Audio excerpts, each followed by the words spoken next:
যদি কখনো হঠাৎ করে হারিয়ে যাই, কেউ কি খুঁজবে? হয়তো না। যদি আমার আইডিতে হঠাৎ করে পোস্ট করা না হয়, কেউ কি মিস করবে? হয়তো না। ইনবক্স হয়তো মেসেজ আসবে, সিন হবে না, রিপ্লাই পাবে না, পড়ে থাকবো ওইভাবেই। কেউ কেউ হয়তো অপেক্ষা করবে, এই বুঝি আসলো অনলাইনে। আবার কেউ কেউ তো টেরই পাবে না যে কেউ একজন হারিয়ে গেছে। হঠাৎ কারো একটা সময় হয়তো মনে পড়বে যে কে জানি আর নেই। কষ্ট করে নামটা সার্চ করবে, আগের পুরোনো প্রোফাইলটা চেক করবে, আর ভাববে হুট করে কোথায় চলে গেল। আবার কেউ কেউ অ্যাক্টিভ না পেয়ে তো ফ্রেন্ড লিস্ট থেকে আনফ্রেন্ডই করে দেবে। যখন আমি থাকবো না, আমার স্মৃতিগুলি কি কারো মনে পড়বে? হয়তো না, আবার হয়তো হ্যাঁ।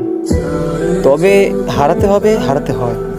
কেউ আয়োজন করে হারায়, কেউ হুট করে হারায়। আমি না হয় হুট করেই হারিয়ে যাব।